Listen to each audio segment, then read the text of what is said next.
So the spiritual realm of the undecided on the surface are now measured, defined in Hebrews 12:26, whose voice then shook the earth. But now he promised, saying, not the earth only, but the heavens as well, signifying the removal of those things that are shaken. This defines the celestial and terrestrial, and his first stop on the surface is the myrtle trees, considered the first children, and a vineyard standing in the shadows of these myrtle trees that have been cast as a phantom illusion. It is all about deciphers and the engravers that created the shadow, causing this vine to fail and never see the light of day. In Zechariah 2:1, with proper Hebrew keys, and I lifted my eyes again, and looked, to my surprise, a man assessing portions of twisted teachings. Verse 2, so the angel asks, where are you going? He said, to set a standard between two mountains. You see, the myrtles and the vines were milk providers that sent all men down a twisted birth process, a passage that led to a dead end. And now the woman appears, described in verses 3 and 4.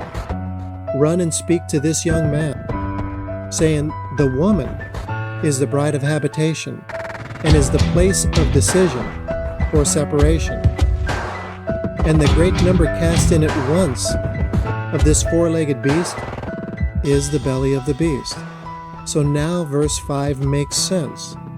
For I, says the Lord, will be unto her, the woman, a wall of fire round about, the belly, and will be the glory in the midst of her, the beast furnace. John in the book of Revelations, chapter 6, verses 1 through 8, now proclaims the entrance of this delivery system.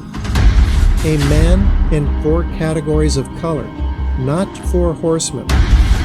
In proper keys, verse 1 reads like this, and I saw when this young one opened what was sealed, one by one, and I heard what sounded as thunder come from the four-legged beast, saying, come and see. And I was amazed to see firelight in the beast, with a garment issued as the sower of seed, and the oracle that surrounds him was given to go forth and prevail in victory.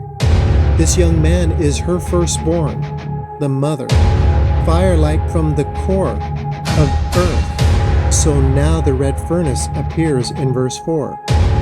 And there went out about him an outer self, a fire-like beast with great capacity. The glowing red cloak defines the intensity of heat given to this rider therein within this iron furnace, to remove the strongly diluted from this earth. And this entwined pair consumes one after another as they measure to the great decipher. And this is what appears now in verse 5. I, John, beheld what could not be ascertained.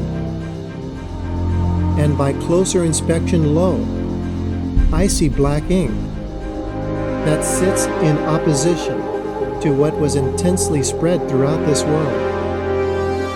And the pair of balances in his hand, in Greek, is being equally yoked to the ox. This gives him the almighty strength. And now the measure comes out. Verse 6, the voice gives wheat a penny's worth, or 1 measure, and to the barley a penny's worth for 3 measures. These are defined as sickly greens. This is the heart of the matter. The plant is assessed by the amount and the type of food that it receives. A measure is placed according to the accuracy. You know, if you follow this close, the Father instructs this process of good measure in Luke 6:38. An honest measure is pressed tightly together. This is within the belly or birth passage, then violently shaken together, a firestorm standard. Those that pour out are taken to the bosom, the breast of the beast. And the breath of life is associated to the standard met, to the number that restores to you inheritance. And this prompts verse 8. And I beheld the collector of greenish color, and the name Death and Hell followed him.